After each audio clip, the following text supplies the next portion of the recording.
Somebody asked me about Bleach. Um, I'm gonna read Bleach sometime this year. I want to. I was supposed to read it right after One Piece, but I mean, if you guys know, you know, I finished One Piece around the end of January, so it got a little bit. I got a little bit busy. A little Around that distracted, time. perhaps. Yeah, but I'm definitely gonna read Bleach because I would like to have read all of the big three. Yeah. I don't know whether I'll like it more than One Piece or not, but I'm probably not gonna like it more than Naruto. I can say straight away that you won't like it more than Naruto, just because I know like what your taste is. But I feel that you will like Bleach in terms of manga better than you would if you were to watch it, just because of how streamlined it is. Like you'll like the Okay. aesthetic of Bleach. Starts a bit slow, but after that it gets good.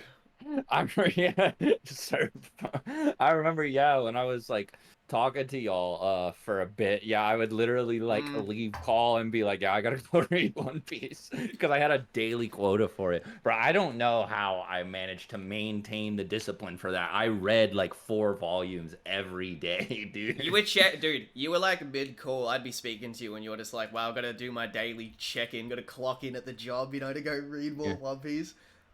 Yeah. That was I'm the only way I was gonna get done with it because it's so colossal, but I'm glad I did. Yeah, I'm doing a similar thing at the moment with it. I'm up to Smoker's introduction, and I am liking it. But my God, like it is a lot to read. Like it really Yes. is. And there are certain parts of it where I grew up with One Piece, and I am a fan of One Piece. But I can't lie and say every single part is perfect. Like there is a lot of dialogue in certain parts and certain arcs where I'm like, I actually just can't be bothered. Like this is a chore to read. But apart from Yeah. that, though, when it's good, it is really top notch, though. What's crazy is that Smoker's introduction in Rogue Town is like 100 chapters deep, and it's just like nothing, right? You like Yeah, barely even made yeah. a dent.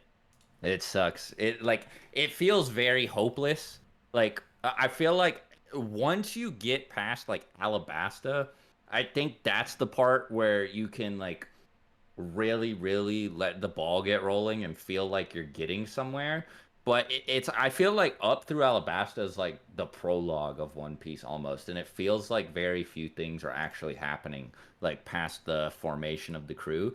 And you know, but you're like sinking so much time into it and like reading so many chapters that like because like that's why I dropped it right when I got to Alabasta. I think that beginning section of Baroque Works is just so bad, bro. I feel the same way I because, like, bro, reading it fresh in the modern year, like up to where Smoker's introduced, I like look back when I was a kid and I'm like, bro, Smoker felt like he was introduced way earlier than this. Like, I didn't realize the series like has like such like a large opening. Like they say, bro, people say Bleach has a slow start when it comes to getting up to Renji and Byakuya appearing. Like One Piece doesn't even get into the meat of stuff until over 150 chapters in the manga. You could give or take, depends how much you're enjoying it. But that's like, I was shocked. I was like, wait a minute, I swear yeah. Smoker's like in it way earlier than this. Like what? But yeah, once I got up to the scene where Zoro throws the sword up into the air and he does the whole, like I'm gonna test to see if it is cursed and stuff like that shit. Like everything from there gets fucking Yeah. fantastic. Yeah, I think Rogue Town is great. It's like 3 chapters or some shit, but it's one of my top 5 favorite arcs in One Piece. Mm. It's really good. I think that like One Piece is at its best, in my opinion, when Oda is progressing things quickly and introducing or wrapping up a lot of plot threads and not lingering on stupid shit, which he does so much of.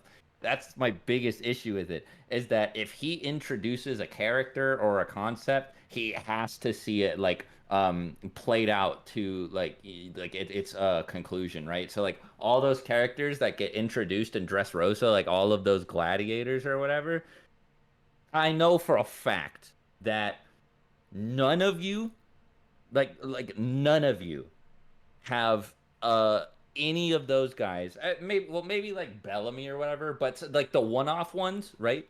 I know for a fact that none of you have any of them in your top 5. But Oda was like, I'm gonna dedicate multiple chapters, like a good 33% of this arc to these fuckers fighting a bunch of random nobodies and like dealing with Doflamingo's stupid ass fucking cage. When all I really wanted to see was like Zoro fight the top guy, and Luffy and Law fight Doflamingo. That's all I needed.